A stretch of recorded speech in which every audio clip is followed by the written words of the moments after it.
So thank you very much, Carol, for your introduction. Thank you, Daniela, for inviting me to be for the first time ever in Baku in Azerbaijan. And my first impression is really great. Actually, a very close friend of mine, he was a former football player. He played in Neftchi. And he informed me a lot of nice things about Baku and Azerbaijan. Well, I have maybe the hardest challenge to do, and the last speaker before the last panel. And what is also more hardest for me, that the previous three speakers almost cover the most important topics related with the bank insurance. So I will try to fill some of the gaps that we are not covered by them, and then to give you some perspective on the bank insurance experience in the region of Western Balkan countries. For your clarification, just I would like to inform you which countries belong to the Western Balkan region. Those are, of course, my country, Macedonia, Serbia, Albania, Kosovo, Montenegro, and Bosnia and Herzegovina. What is in common for these 6 countries? That they are not yet in the European Union, but they have strategic political roadmap to join the EU, and they are in the accession process. Some of the countries are in the process of negotiation, and some of the countries have candidate status. The level of development for all these 6 countries are more and less the same, but later on I will give you some numbers. So the structure of my presentation is first to fill the gap what Jean-Pierre, maybe he was more focused on France, he mentioned about the South European countries, but I will give you even more deeper historical approach. I will go even the roots of the bank insurance. Then I will give you also some numbers of selected European countries. And then I will come to the bank insurance data on the Western Balkan countries. And the most important from my perspective is to share with you one of the most successful case study related how we create the business model of bank insurance under the Vienna Insurance Group bank insurance model, and which is implemented in Macedonia. And I will end up with the future challenges of the bank insurance development. So historically, Karel, you are from Belgium. Maybe you are not aware, but the first model ever on the bank insurance was originally developed in the 18th century in Belgium. Then continued in Spain. And what is interesting, that it was developed in US, in UK, but now US and UK, they don't have bank insurance. In US, they don't have at all, but in UK, they have very limited bank insurance present. However, in the 70s, France, and we heard from Jean-Pierre already, was the pioneer of bank insurance, and France is the most developed. But in terms of the distribution, bank insurance distribution channel in the total premium, in the 80s, now we have a new leaders, such as Portugal is #1, we will see later. And of course, Spain, Italy, Greece, these South European countries become a very relevant partner. But also what we heard today, also Daniela made some comment, that starting from 2000, the bank insurance started to develop on the very high pace in the Central Eastern European countries.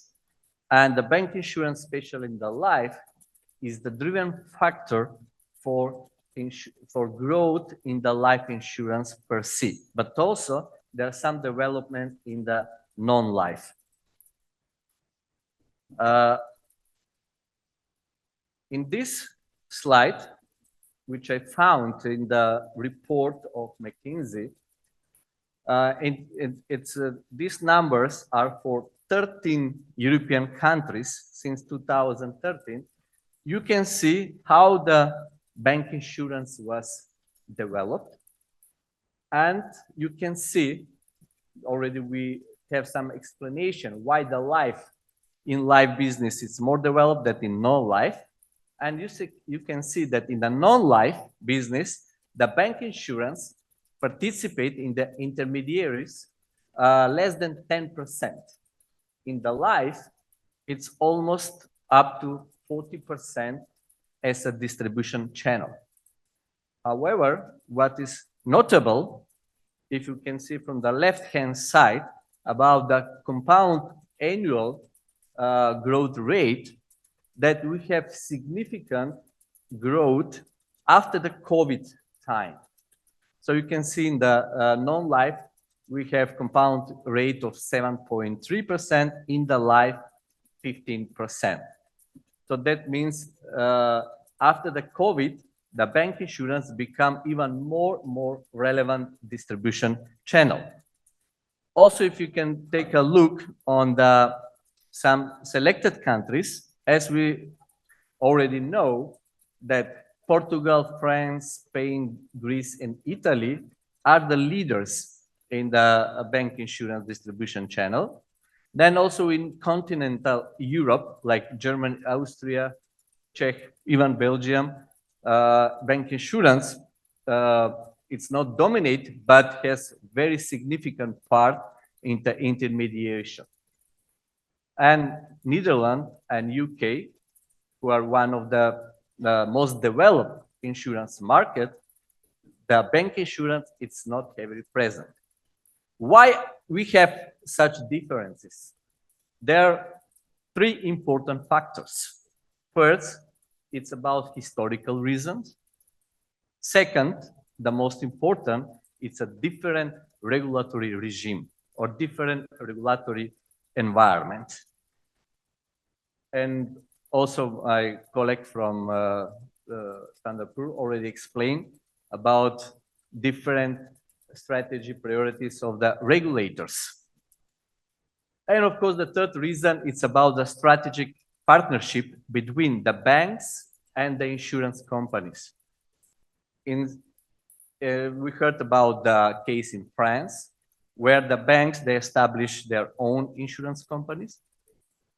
And we have different models of this strategic partnership. So, but those are three most driven factors who explain the differences among the countries.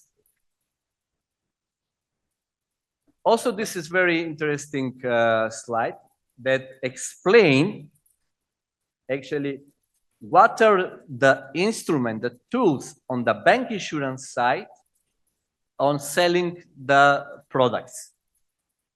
As you can see, in non-life and life, the domination is on the branch office or face-to-face selling, especially in the life.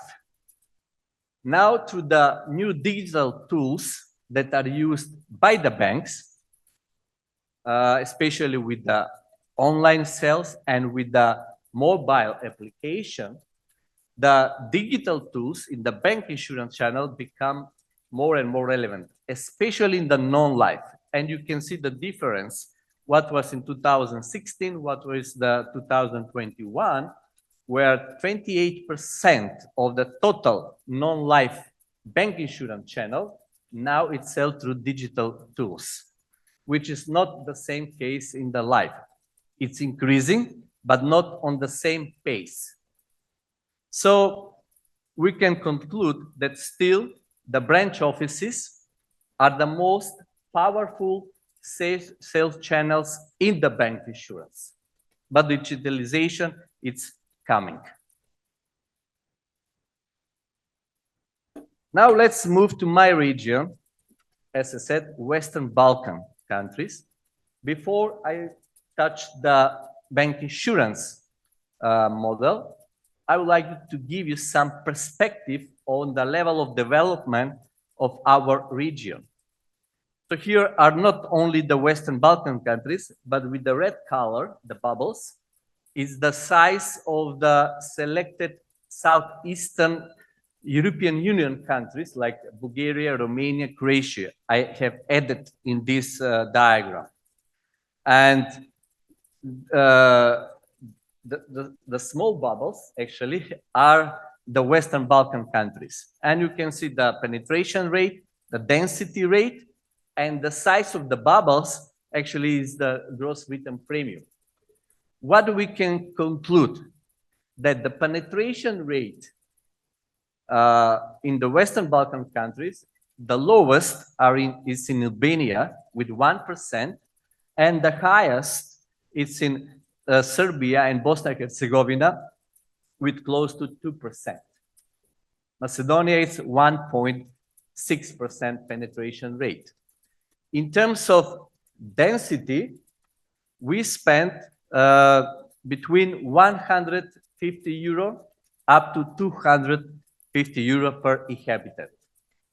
And with these numbers, the Western Balkan countries, we can group in the countries there which are not developed, or the emerging markets or developing markets in terms of the insurance development. The most important line of business is the mandatory motor third-party liability. And in all this country, we have still government-regulated tariff for the motor third-party liability. However, life insurance become more and more relevant. Health insurance becoming a rising star in the last decade. In the life segment, now we have a big shift from classical, traditional saving endowment product to unit link. And actually here the banks has the leading role in selling the unit link product.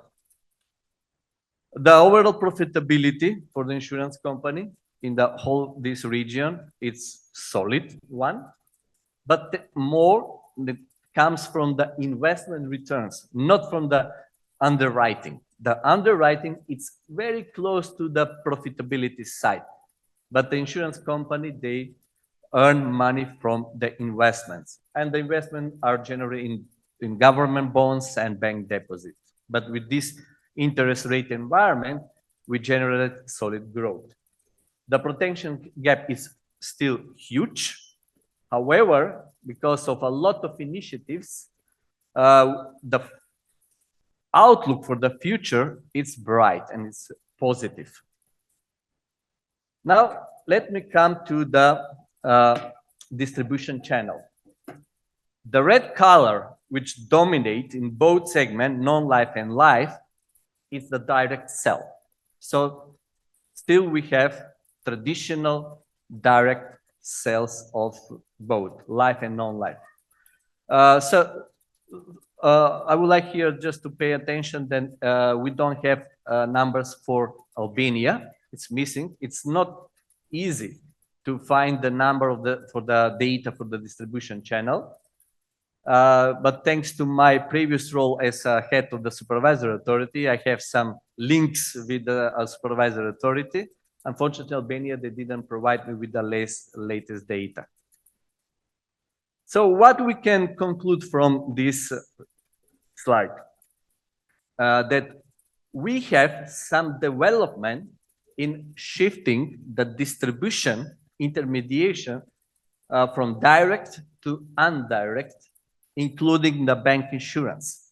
The yellow color actually shows the bank insurance distribution channel and their market participants.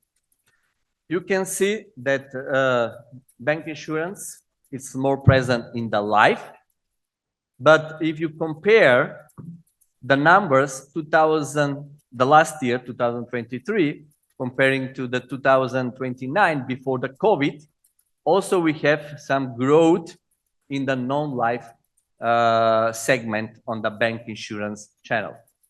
So that means the bank insurance become more and more relevant.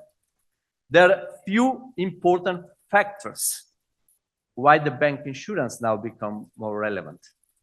First, because the regulators, they took some measures equally in each 6 countries, which are in favor of providing permission or licensing for banks and for insurance to offer products. 10 years ago, it was regulatory constraints. And still we have the case where the banks, if they like to make to be a sales channel, they must be granted by license from 2 authorities, from the bank, from the central bank, and from the insurance supervisory authority. If they are not under one umbrella, meaning if they are not under the central bank. If we have 2 separate supervisory authority, then it must be applied in 2 authority. And then the 2 authority has a power of making supervision, which what I'm understanding, because I know very well with the head of the insurance department, the central bank, here it's much more easy because you are under one umbrella under the central bank. So that means it's more easiest. The second driven factor is because of the presence of the foreign banks and foreign insurance companies who the parent companies in their home countries, they have strategic partnership. For example, Vienna Insurance Group has strategic partnership with Erste Bank, the largest Austrian bank. Then we have another Austrian groups. This is Unica with Raiffeisen Bank. They're strategic partner. The strategic partnership means they have even ownership, joint common ownership structure, but the most important that they have historical business relation, and that is reflected in developing the bank insurance. But not only bank insurance. Later on, I will also give you perspective that opposite insurance banking become now a hot topic.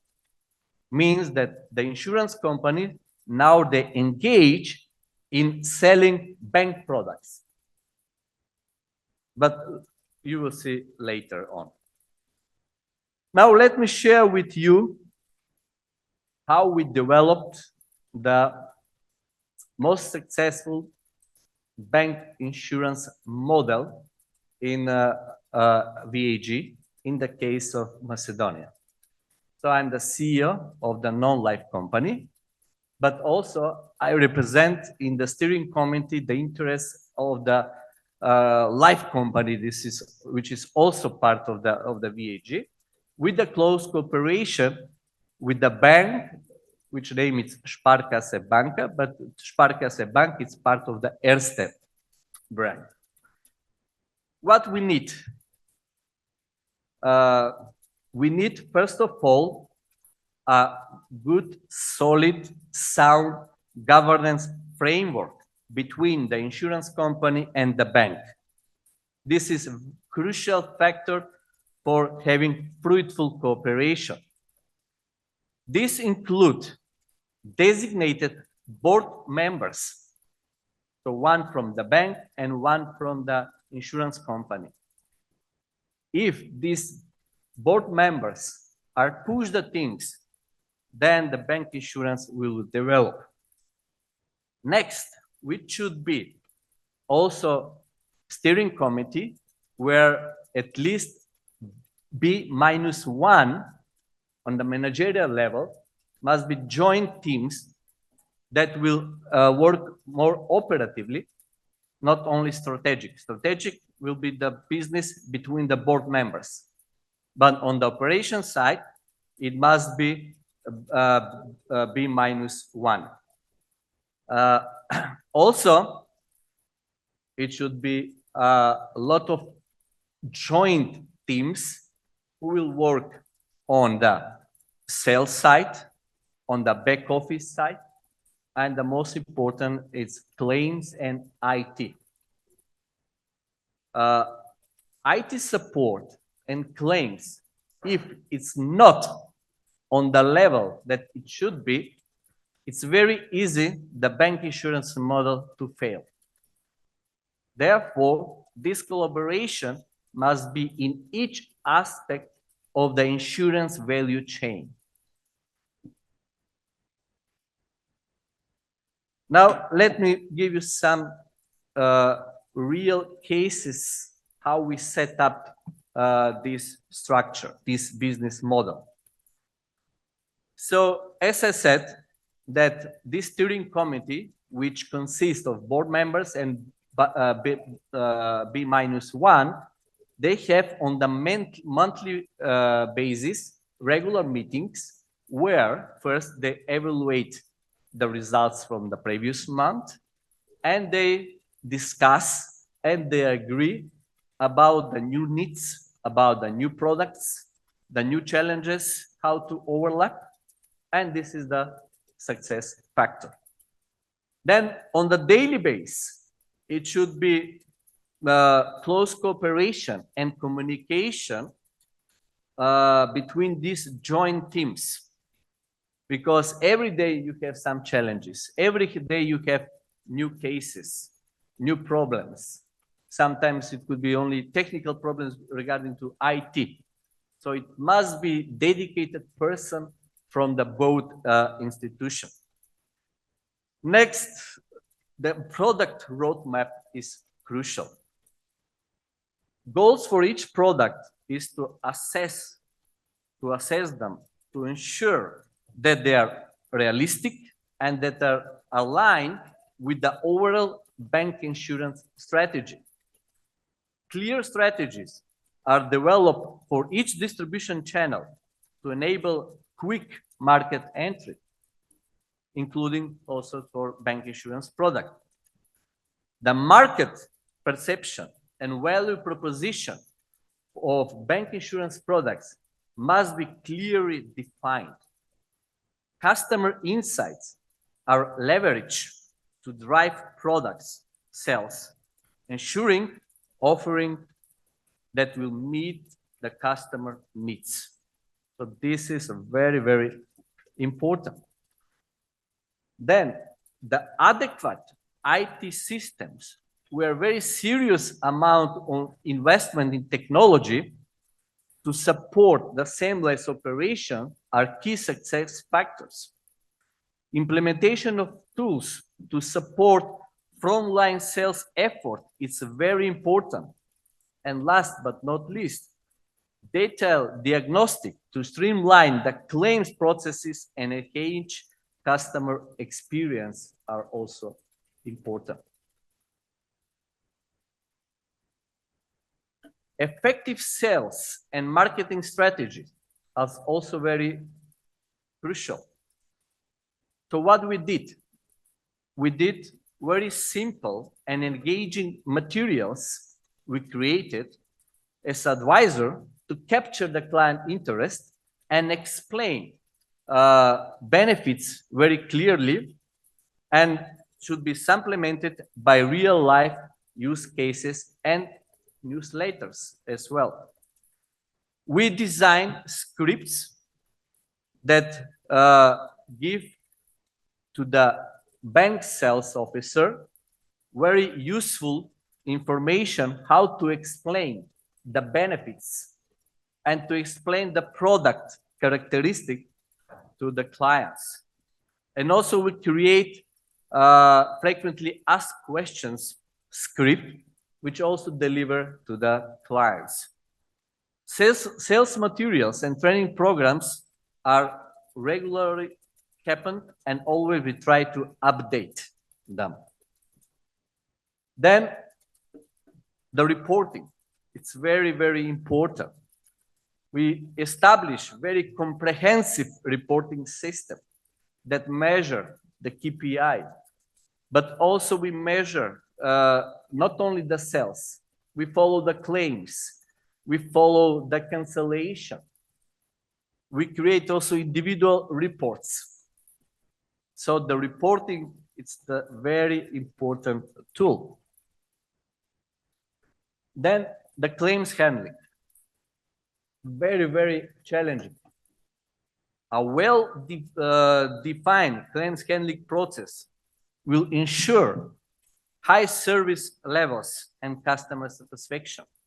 It must be clear rules how the claims procedure will going, because the banks also will be included in the process of claiming.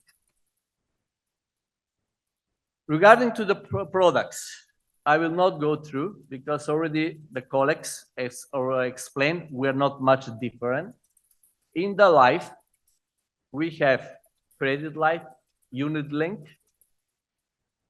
In the non-life segment, we have credit protection insurance, travel insurance, payment card abuse, trade credit, accident, MTPL, CASCO. But now I come to the question of insurance banking. Okay, this is a detailed explanation of the product's features, but I will not go now, but you can take a look in the slide when they will be shared with you. And you have all explanation about the product features. But let me now come to the next challenge, insurance banking. As I said, this is a new concept that already it's invented and it's developed in our parent company in Austria. And now we try to transpose in the other countries where VAG and Erste Bank are present. As I said, this means that the insurance company, the insurance sales agents, the branch offices will sell bank products, of course, with the permission, and everything will be in the line of compliance. And the insurance company will have also incentives for commission. What are the typical bank products that will be offered? That will be the bank cards, online loan, or consumer financing, which is a new concept that the banking now developed. And also, now we try to introduce co-brand payment card, co-brand debit and credit card. Co-branding meaning that both bank and the insurance company will appear on the face of this bank card. How the insurance company will sell? Already I mentioned, through the branch offices, to the insurance sales agents, and through the web and mobile application. So on the strategic level, the mobile application, because we see that especially the customer, the bank clients are more engaged using the mobile application. Very easy now you can buy insurance through the bank mobile application. The insurance companies, they have their own mobile application. And now also you can, when you enter in the insurance mobile application, there is marketing materials for the banks. And also you can apply for such products through this mobile application. So this is something that is very new. And the first experience shows really good interest, especially what is happening in Slovakia, in Czech, and in Austria as well. Okay, very important is joint marketing strategy. And we develop various marketing activities related with cross-selling campaigns, collaboration promotion, and content marketing. I will not go deep to this because we are out of the time. And in the end, I would like to conclude about the future of bank insurance, having in mind the current macro environment, when we are facing still with high inflation, high interest rate, and also the CPI income, it's affected because of these macroeconomic trends. And this will have influence on or implication on the bank insurance. So the bank insurance model will react on these macroeconomic trends by, first of all, digitalization, and second, with the new products, meaning we like to develop new hybrid endowment products with higher interest rate, and of course, the unit link, which are present, but always we're trying to find the best collaboration with investment funds in launching attractive and as much as possible risk-averse unit-linked products. So with this, I will conclude my presentation with a beautiful picture of my town. And we have this also some commonalities. This is the Ohrid Lake. Caspian Lake is also the lake, the biggest lake, but the Ohrid Lake, it's accounted as the oldest lake, and it's confirmed by UNESCO. So thank you very much for your attention, and looking forward for the discussion.